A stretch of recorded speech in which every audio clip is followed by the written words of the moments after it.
I shouldn't have been there that late. The studio lot was nearly empty, just the sound of a humming vending machine and the faint echo of someone's heels down the corridor.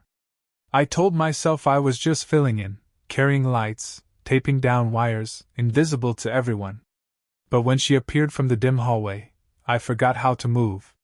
She wasn't like the actresses I'd seen on posters. She was older, late 40s maybe, but every line on her face looked like it had lived through something worth listening to.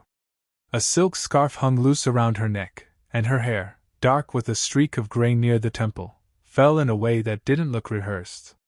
She stopped in front of me, balancing a coffee she clearly hadn't touched. "You're new here," she said, voice low, as if someone might overhear even though the place was deserted. "Yeah," I muttered, gripping the coil of tape in my hand a little too tightly. "Just helping out." Her eyes narrowed, not in suspicion, more like curiosity. She looked at me as though I were out of place, but not unwelcome. There was something unnerving about how directly she held my gaze, how little she needed to say. I told myself not to stare, but my silence stretched too long. She finally smiled, small and unfinished, like she hadn't decided if I was worth smiling at yet. "You don't talk much," she said. I don't want to say the wrong thing." Her laugh was soft, but not mocking. "That's rare. Most men your age say too much." The vending machine buzzed louder in the silence that followed. I shifted, wishing I had something smarter, easier, smoother to say. She tilted her head, watching me struggle. It wasn't cruel. It was patient, almost like she enjoyed seeing where my words would falter. Her hand brushed her scarf, tugging it tighter against her throat. That small motion sent my thoughts somewhere I shouldn't go. "You're an actress," I said too bluntly. Her smile faltered into something unreadable. "Was it that obvious?" I shrugged, cheeks heating. "I've seen you on screen before. Just once. Years ago." She studied me again, like she wasn't sure if she believed me. Then softer. "I didn't think anyone still remembered those films." "I do." My voice cracked in the middle of the words. Her expression shifted. The teasing edge left, replaced by something quieter, heavier. Regret maybe. Or maybe I was just imagining it. "I should go," she said, adjusting her scarf again. But she didn't. She lingered. There was an ache in her silence, something unsaid pressing between us. I noticed the way her fingers trembled slightly against the fabric, how she wouldn't quite meet my eyes anymore. And then, in that empty corridor, she stepped closer, close enough that I caught the faint scent of her perfume, sharp and lingering, nothing like the sugary perfumes girls my age wore. "You shouldn't be here," she whispered, but her voice betrayed her. It wasn't warning, it was confession. I swallowed hard. My hand brushed against hers, just enough to feel the warmth of her skin. She didn't pull away. For a second, nothing existed but that touch, the hum of the vending machine, the dim light above us, the sound of my own uneven breathing. Then she leaned in just slightly, her lips near my ear, her words a quiet command. "Be my secret before the cameras roll." The words shouldn't have landed the way they did. Be my secret. They pressed against me like a weight, like something I was supposed to run from. Instead, I stood frozen in the dim corridor, my pulse loud in my ears. She pulled back half an inch, enough that I could see her face again. There was no trace of playfulness now. Only something guarded, an edge of exhaustion behind her eyes. "I'm sorry," she whispered, as if she'd broken some rule by even saying it. But I wasn't sorry. I couldn't be. I cleared my throat, tried to steady myself. "Why me?" She tilted her head, the scarf shifting with emotion. "Because you don't look at me the way the others do." That unsettled me more than anything. I wanted to ask what she meant, but the answer was already there. Everyone else saw her as the actress, the name on the posters, the woman who had lived in bright lights and headlines. I saw her as here. Alone. Human. And maybe that was what made this feel dangerous. "I shouldn't be talking to you like this," she added quickly, glancing down the hall as if someone might appear. "It's late. You should go." But her voice didn't sound like she wanted me to leave. I shifted the tape in my hands, fingers sticky against the roll. My chest tightened. I thought about all the reasons I should turn away, the gap between our ages, the fact that she probably just needed a distraction, the way one wrong step could ruin her reputation, or mine. Instead, I found myself watching the way her hand hovered at her scarf, tugging and releasing like she couldn't decide whether to shield herself or reveal something. Her nails were chipped, faint traces of pale polish left behind. It made her feel less untouchable. "You look tired," I said before I could stop myself. "Before, when you walked in." Her eyes flickered back to mine, sharp with surprise. For a second, she looked like she might deny it. Then her shoulders dropped, just slightly. "That obvious, huh?" I nodded. "Kind of." She laughed. Too quickly, too light, the kind of laugh people use to cover something heavier. Then she leaned against the wall, letting the scarf loosen around her throat. "Long day. Long year, if I'm honest." That cracked something open. I wanted to step closer, to ask what had worn her down, to let her know I wasn't going anywhere. But the words stuck in my throat. Silence stretched, thick and fragile. When she finally moved again, it wasn't away. She reached out, fingers brushing the inside of my wrist. The contact was small, fleeting, but it lit through me like a match. "You don't have to go just yet," she murmured. Her tone was careful, but her touch lingered a moment longer than it should have. And before I could answer, before I could steady the rush inside me, she added, almost like a challenge. "Stay. Just a little longer." I should have left when she asked me to stay.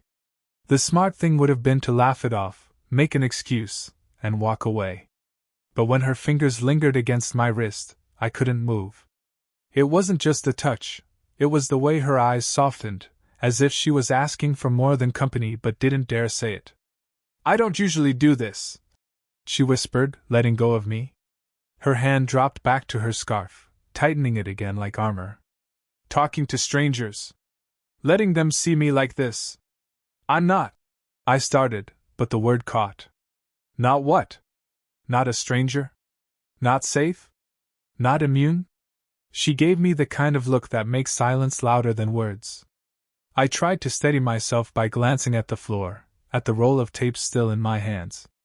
But the truth was I couldn't steady anything, not the shaking in my chest, not the way her presence filled every space I tried to escape to. "Why me?" I asked again, softer this time. She studied me carefully, almost painfully. "Because you look like you still believe people can change." I didn't know what to say to that. Her voice carried something raw, something that didn't belong in a quiet hallway at night. I wanted to ask what she needed to change from, but my tongue stayed heavy. And then it happened. My hand moved before my head caught up. I brushed my fingers against hers again, clumsy, tentative. It wasn't planned. It was just necessary. Her lips parted, not quite a smile, not quite a protest. For a second, we stood there in a silence so fragile that even breathing felt too loud. Then a sound cut through it, the sharp buzz of her phone vibrating in her coat pocket. She flinched. The spell broke. She pulled back, fumbling to silence the call without looking at the screen. Her scarf slipped off her shoulder in the motion, and for the first time, I saw her not as the actress, not as a woman twice my age, but as someone flustered, caught between wanting and hiding. "Sorry," she muttered, draping the scarf back quickly. They'll wonder where I am." My chest tightened. The outside world, the one with rules, expectations, reputations, was clawing back in. "I should go," I said, forcing the words out this time. But my feet didn't move. Neither did hers. Instead, she looked up at me with something I hadn't seen before, fear, yes, but also a kind of hunger. Her hand reached out again, slower this time, landing lightly on my arm. "You don't have to," she whispered, almost pleading. And I knew, right there in that dim corridor, with the phone call unanswered, the scarf slipping, her hand warm against me, that we were standing on a line neither of us should cross. But the way she was looking at me, the way I couldn't look away. I wasn't sure either of us wanted to stop. Her hand on my arm felt heavier than it should have.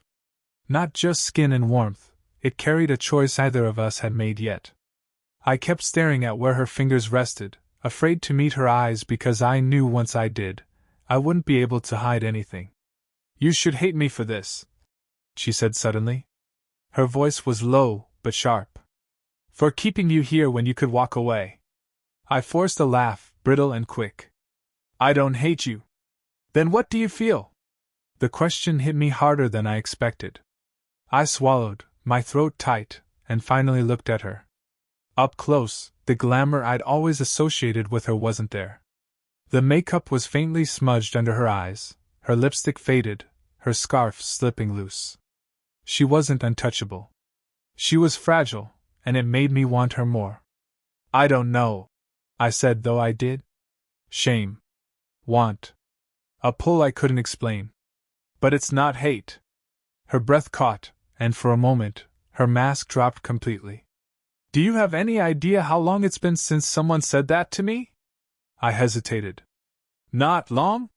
Her laugh was broken, bitter. Years. That landed like a stone in my chest. She was beautiful, magnetic, yet she spoke like someone who had been left behind, like the world had decided she didn't matter anymore. And I realized that's what I'd been seeing in her eyes all night, regret wearing the shape of silence. I wanted to tell her she mattered, that I'd thought about her since the first moment I saw her, that she didn't need to hide behind the scarf or the actress persona. But the words tangled in my throat. She leaned in slightly, enough that I felt her breath when she spoke. You should run from me, she murmured. You're too young, too unbroken. I don't feel unbroken, I said quickly, surprising even myself. That made her pause. Her eyes searched mine, as though she was trying to find the lie. But I didn't look away. The air between us grew unbearably heavy. Every second stretched, the silence charged with all the things we weren't saying. My hand twitched at my side, aching to reach for her, to bridge the last inch. Then, footsteps echoed faintly from the far end of the hall. Both of us froze. The world rushed back in, the risk, the rules, the weight of being seen. She pulled her hand from my arm, but not far. Her fingers lingered, trembling now. Tell me, she whispered, her voice almost breaking. If I asked, would you stay? The corridor seemed to shrink around us. My heart pounded, her eyes burned into mine, and every possible answer felt dangerous. But I couldn't say nothing. I opened my mouth. And stopped. We stood locked in silence, staring at each other, both waiting for the other to cross the line neither of us could erase. The silence pressed so hard against my chest I thought it would break me. Her question, would you stay, still hung in the air when another sound intruded. Not footsteps this time. A voice. Clara? She stiffened. My stomach dropped. A man's voice, sharp but searching, drifted from the end of the corridor. I couldn't see him yet, but she reacted as if she'd been burned. Her hand snapped away from me, scarf pulled tight around her neck, her whole posture transforming in seconds. Go, she whispered fiercely. Now. But I couldn't move. Not when her eyes, suddenly wide, almost panicked, met mine. The man's footsteps grew closer. I caught a glimpse, tall, with a clipboard, wearing the kind of impatience that belongs to someone in charge. Clara, they're looking for you, he said. The director's furious. You disappeared before the final read. I froze. Clara. The name struck me. Not just any name, the Clara. My chest tightened as recognition hit.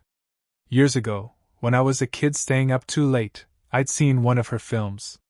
She'd been luminous then, younger, unbreakable. I remembered her smile in that movie, carefree, untouchable, and how it made me believe in things I couldn't name. I'd carried that memory like a secret, even after she vanished from the spotlight. And now she was here, inches from me, stripped of all the shine, asking me to stay. The man with the clipboard frowned at me. Who's this? My mouth went dry. Clara stepped forward before I could answer. No one. Just staff. Her voice was cold, practiced. The kind of voice that ends a conversation before it begins. But the words cut deeper than I expected. No one. The man studied me for a second longer, then shrugged. Fine. But hurry. They need you. He walked away, the echo of his steps fading. The moment he disappeared, Clara turned back to me. Her face softened, the mask slipping again. I didn't mean that, she said quickly, her voice low, almost pleading. I didn't mean no one. I swallowed hard, forcing air back into my lungs. Then what did you mean? Her lips trembled, like she wanted to answer but couldn't find the words. Finally, she whispered, I meant someone I can't afford to be seen with. The confession stung and soothed all at once. A rejection, wrapped in truth. She wasn't dismissing me. She was protecting something fragile, maybe both of us. Still, hearing it out loud made my chest ache. So that's it? I'm a secret? Her eyes shimmered under the dim light. She stepped closer, so close I could feel the heat radiating from her, even though she didn't touch me. I asked you to be, she said. Before the cameras roll. That's all I can give you right now.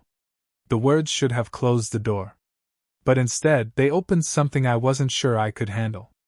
Because for the first time, I realized she wasn't only hiding from the world. She was hiding from herself. And now she dragged me into that hiding place with her. Her words circled in my head, refusing to settle, be my secret. That's all I can give you. I wanted to fight it, to demand more, to tell her I wasn't some shadow she could keep tucked away. But when I looked at her, really looked, I saw the exhaustion pulling at her shoulders, the fear flickering behind her eyes. She wasn't trying to belittle me. She was trying to survive. You think that's enough? I asked quietly. Her jaw tightened. It has to be. The answer stung. I stepped back, putting a little air between us. The corridor felt colder suddenly, like the world had tilted just enough to remind me this wasn't a dream. But she followed, closing the space again. Her hand brushed my sleeve, tentative. Don't make me say I don't want this, she whispered. Because that would be a lie. I froze, her confession striking deeper than I expected. All night, we'd danced around truths, filling silence with half-answers. But this was raw. I don't care about the cameras, or the directors, or what anyone else thinks, I said, my voice shaking. I care about you. Her breath caught. She searched my face like she needed to be sure I wasn't just saying it because I was young, reckless, and caught up in the moment. You don't know what it costs to care about me, she said, her tone breaking on the word costs. Then let me find out. I shot back. Let me decide. Silence. Heavy, loaded. For a heartbeat, I thought she'd walk away. Instead, she dropped the scarf from her hands, letting it fall against the floor like she was done hiding.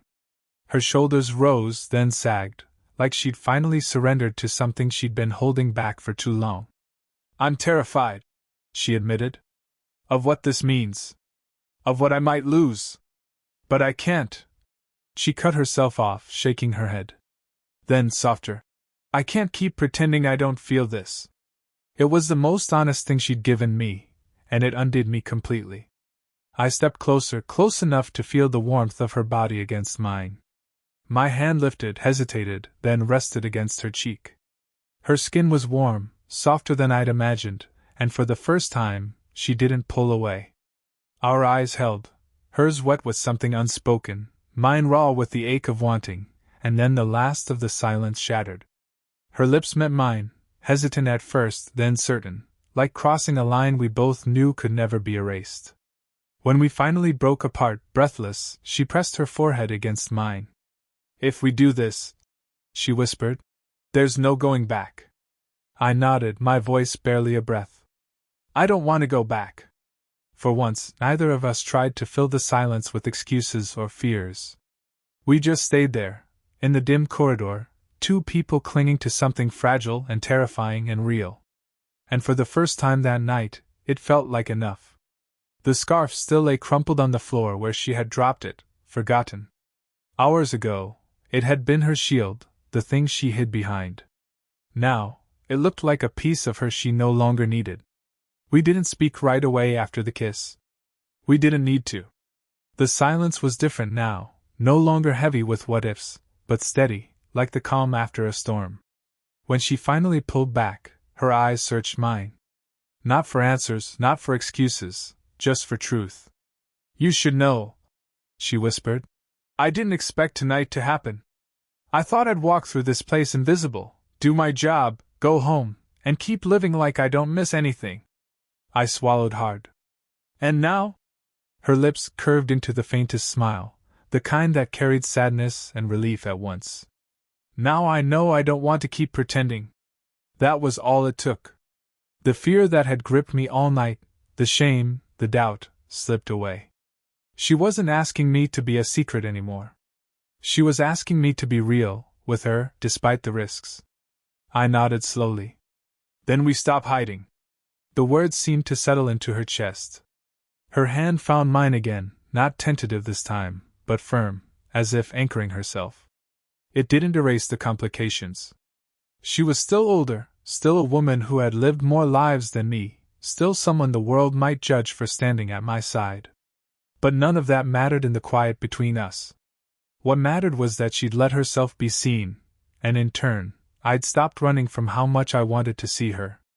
The knock of footsteps returned faintly down the corridor. We both glanced that way, then back at each other. She sighed, a soft laugh breaking out of her. "The cameras will be rolling soon," she said. I grinned, unable to stop myself. "Then let them roll. They'll never see this part anyway." Her laugh lingered, warmer this time, and she squeezed my hand before pulling me gently toward the exit. It wasn't a grand ending. No declarations shouted, no perfect music swelling behind us. Just two people, walking out of the shadows together, choosing something fragile but real. As we stepped outside into the cool night air, I realized the danger hadn't been in crossing the line. The danger had always been in never daring to. And for the first time, either of us looked back. Stories like this remind us that sometimes the things we hide from, shame, regret, fear of judgment, are the very things that keep us from the connection we're searching for. When we risk honesty, when we let ourselves be seen, love stops being a secret and becomes something real. Did you enjoy the story? What kind of stories would you like to hear next?